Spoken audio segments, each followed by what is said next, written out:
नमस्कार दोस्तों, स्वागत करता हूं मैं आपके अपने चैनल वन एजुकेशन पर। और वीडियो स्टार्ट करने से पहले मैं कुछ अपने बारे में बता दूं कि मेरा नाम सौरभ कुशवाहा है। मैं गवर्नमेंट टीचर हूं उत्तर प्रदेश बेसिक शिक्षा परिषद में। मेरा सुपर टेट स्कोर 2019 का 123 नंबर था। तो चलिए स्टार्ट करते हैं आज का वीडियो। तो मैंने आज अपने पहले वीडियो में आपको उपसर्ग और प्रत्यय के बारे में बताना चाहूँगा। ये बहुत ही छोटा सा टॉपिक है, आप ये कह सकते हैं ये मुश्किल से ये टॉपिक आपको 4 से 5 नंबर बहुत आसानी से दे जाएगा, बहुत ही कम पढ़े हुए। आपको इसके लिए कुछ अलग से नहीं पढ़ना है, कोई किताब नहीं पढ़नी। मैं आपको जो बता दूंगा आप विश्वास मानिए, आपसे कोई भी क्वेश्चन लगाइए, आपको उसका उत्तर आपको ज़रूर मिलेगा।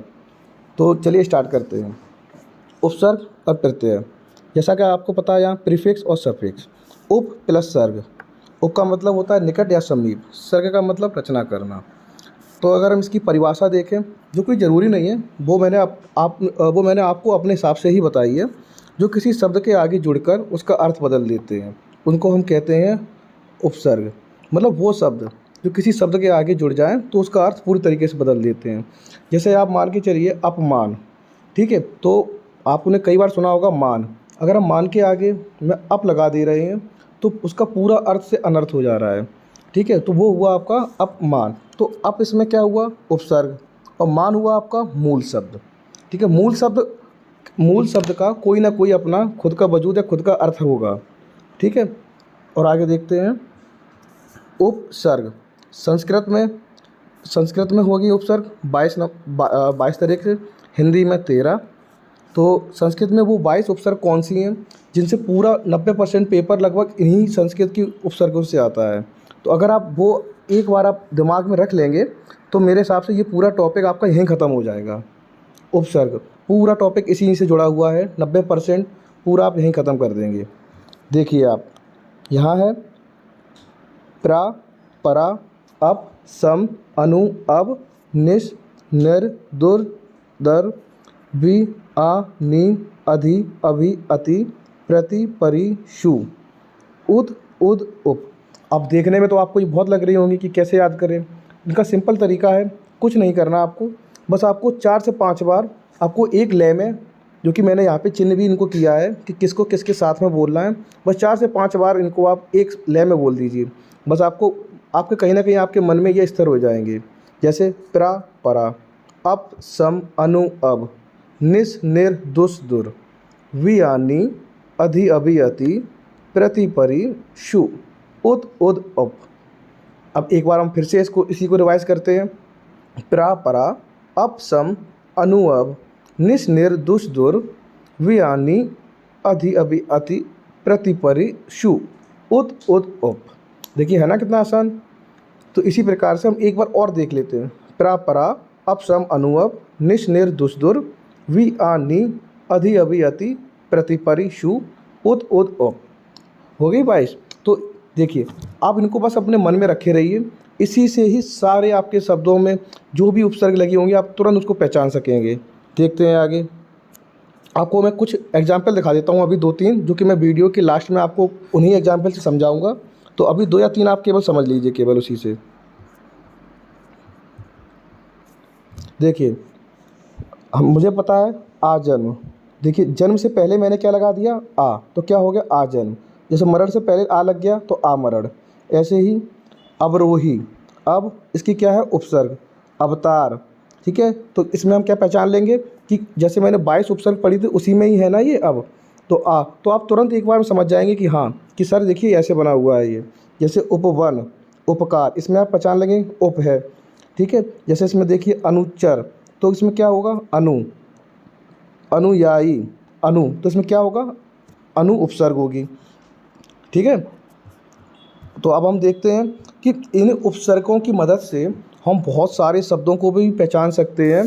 जैसे कि विलोम शब्द, तो हमें कभी कभार बहुत से शब्दों का अर्थ पता नहीं होता, लेकिन अगर हमें ये उपसर्ग अगर याद है और इनका कहीं ना कहीं थोड़ा सा हमें अगर इनका मतलब भी पता है कि ये क्या कहना चाह रहे हैं, तो हम बहुत आसानी से समझ जाएंगे कि ये शब्द मतलब कि इसका कहीं ना कहीं पॉजिटिव अर्थ दे रहा है या नेगेटिव अर्थ दे रहा है। जैसे कि देखते हैं यहाँ प्रा, तो यहाँ पे है प्रा, प्रा का मतलब हमने यहाँ आगे या अधिक और पॉजिटिव से इंडिकेट किया है, और जो जो नेगेटिव रेस्पॉन्स देंगे या नेगेटिव अर्थ देंगे सब, उनको हमने यहाँ पे नेगेटिव से इंडिकेट किया हुआ है, नेगेटिव साइन से। जैसे परा, इसका हुआ उल्टा या पीछे। अप, जो कि हीन या बुरा। जैसे आप देख लीजिए अप यश, या अगर हम यश लगा दे रहे, यश शब्द के आगे अप लगा रहे उपसर्ग को, तो क्या हुआ अप यश, जो कहीं ना कहीं आप देखिए कि ये नेगेटिव इम्पैक्ट दे रहा है शब्द पे। जैसे मान, मान के आगे मैंने अप लगा दिया तो क्या हो गया अपमान, ठीक है। और जैसे अनु, अनु के आगे अगर अनु एक तरीके से हमारा न्यूट्रल वे है, इसका अर्थ हम पॉजिटिव, जब ये लगेगा शब्दों के आगे तो ये पॉजिटिव अर्थ भी दे सकता है और नेगेटिव भी दे सकता है। तो आप पहचान सकते हैं कि ये इसके अर्थ दोनों तरीके से भी हम समझ सकते हैं। अब जैसे आप हो गया, जैसे दुर, दुर का आप देखेंगे तो दुर्जन, दुर्गम हो गया, दुर्जन, तो ये कहीं ना कहीं देखिए नेगेटिव इम्पैक्ट है। दुर्गम, जिसके भी इससे शब्द बनेंगे मोस्ट, तो वो सभी नेगेटिव और 90% नेगेटिव ही होंगे। 90% क्या है, आप ऑलमोस्ट नेगेटिव ही होंगे इनके, ठीक है। ऐसे ही ये देखिए अधि, अधि का हम देखेंगे तो होगा अधिकार या अधिक, ठीक है। अभी, अति, प्रति, परि, तो इनके मैंने आगे इनके पॉजिटिव और नेगेटिव दोनों तरीके से इनके लिख रखा है कि कौन से शब्द उनका पॉजिटिव इम्पैक्ट दे रहे हैं शब्दों पे, कौन से जो उपसर्ग हैं उनका नेगेटिव, जो उनके आगे लगेंगी तो नेगेटिव इम्पैक्ट देंगी, ठीक है। तो ये आप एक बार इन पर अपनी नज़र बना लीजिए, ठीक है, देख लीजिए। आपको ये शब्द जब कभी आप ऐसी जगह फंस जाते हैं जहाँ पे आपको विलोम शब्द बताना है, ठीक है, और आपको ये उसका अर्थ समझ में नहीं आ रहा है, तो आप यहाँ से उस शब्द को तोड़ के उसका उपसर्ग निकाल के अलग से और मूल शब्द अलग निकाल के आप पहचान सकते हैं, ठीक है। जैसे निश, जैसे आप यहाँ देखिए एक एग्जाम्पल और देख ले रहे हैं, जैसे नी, तो नी क्या है, निषेध या नीचे। जहाँ भी ये नी पहले लग गया आप समझ जाइए उस शब्द का जो अर्थ है वो नेगेटिव में जाएगा ही, जैसे कि निषेध, ठीक है, इस तरीके से।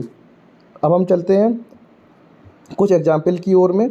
जैसे यहाँ पे देखिए, हमेशा मैं आपको अभी बता भी चुका हूँ कि जैसे आ जन्म, ये है आपका आ जन्म, तो इसमें उपसर्ग क्या होगी आ मरण, अब, अवरोही, अवतार, इसमें उपसर्ग हुई आपकी अब। उपवन, उपकार, इसमें क्या हुई उप।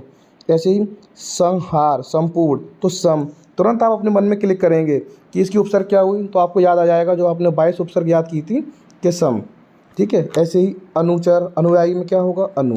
तोड़ने के बाद में ये याद जरूर रखिए जो उपसर्ग आएंगी उसके बाद उसका मूल शब्द जरूर बने, ठीक है। ये हो गया। इसी प्रकार से आप सारी उपसर्ग एक बार अपने यहाँ से रिवीजन करते रहिए और देखते रहिए। अभी ये मैंने लगभग सभी से एक एक एग्जाम्पल दे रखा है। निश का निश्चय, निष्फल, दुष् का दुर्जन, अभि का अभिमुख, अभिमान, इसमें उपसर्ग होगी अभि। प्रत्येक में प्रति प्लस एक, देखिए प्रत्येक में यहाँ ये चीज़ जरूर समझ लीजिए, यहाँ आप जो उपसर्ग है आप उससे अपने छेड़छाड़ नहीं कर सकते हैं। प्रत्यय तो कोई शब्द हुआ नहीं, तो इसकी उपसर्ग क्या बनती है प्रति। जब आप संधि पढ़ेंगे, इनको तोड़ना सीखेंगे, वहाँ पे हम आपको वहाँ भी सिखाएंगे, तो लेकिन यहाँ भी आपको थोड़ा सा ओवरव्यू दे दें। तो प्रति प्लस एक, तो ये प्रति है, ये उपसर्ग है, और एक ऐसा मूल शब्द है जिसका एक अपना खुद का अर्थ है। तो हम उसी दोनों तो एक शब्द को इस वे में तोड़ेंगे कि उसका एक अपना मूल शब्द रहे और उपसर्ग भी निकल आए। जैसे अति, अति आपकी उपसर्ग हुई अत्यधिक में, अति प्लस अधिक, अत्य तो कोई शब्द हुआ नहीं, तो इसकी उपसर्ग क्या हुई अति प्लस अधिक। ओके, अब हम देखते हैं कुछ कभी कभार कुछ प्रश्न ऐसे आते हैं कि उपसर्ग बाद मूल शब्द छांटो। ये बहुत ही सिलेक्टेड, ऐसे मान लीजिए 3 या 4 मैंने एक्सेप्शनल क्वेश्चन टाइप के रखे हुए हैं, जो बहुत ज़्यादा तो नहीं लेकिन हाँ कुछ पेपरों में मिल जाते हैं। जैसे आप सबसे पहले देखेंगे यहाँ पे उपन्यास, तो उपन्यास में क्या है उप प्लस न्यास, तो इसमें और कौन कौन सी उपसर्ग हो सकती हैं। ऐसा नहीं कि आप उप प्लस न्यास लगा के चले आए पेपर में कि इसमें उप उपसर्ग हुई, तो ये गलत हो जाएगा। हम देखेंगे कि न्यास भी तो टूट सकता है, तो वो उसमें क्या होगा, तो नी इसकी उपसर्ग और निकल आई और आस इसका मूल शब्द हो गया, तो इसकी उपसर्ग क्या हुई उप प्लस नी, ये 2 होंगे, जरूर देखिए आप उस ऑप्शन में, और आस इसका क्या हुआ मूल शब्द। इसी प्रकार आप देखिए प्रत्युपकार, प्रत्युपकार, प्रत्युपकार में क्या हुआ प्रति प्लस उपकार, मतलब उप प्लस कार, ठीक है। कार आपका क्या हुआ मूल शब्द और उप आपका क्या हुआ उपसर्ग, और प्रति भी उपसर्ग, तो 2 उपसर्ग इसमें है।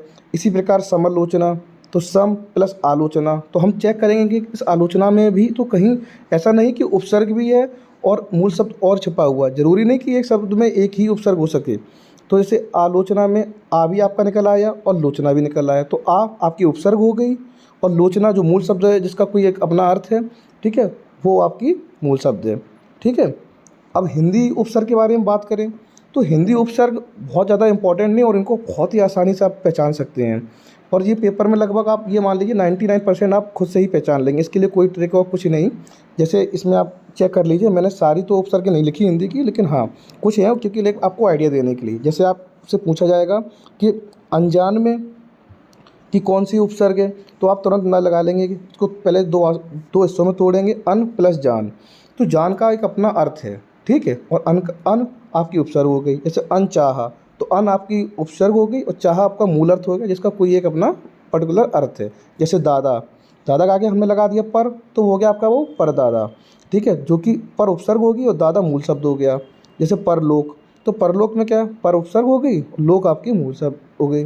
ऐसे ही भरपेट भरपूर, भर आपकी उपसर्ग हो गई और पेट और पूर ये आपकी हो गई मूल शब्द हो गए। सुगंध सुडौल में सु उपसर्ग हो गई, बाकी बचे हुए आपके मूल शब्द जो कि एक अर्थ को यहाँ पे दर्शाते हैं। तिमाही या तिराही में ती है आपकी उपसर्ग हो गई और माही या राही आपकी हो गई मूल शब्द।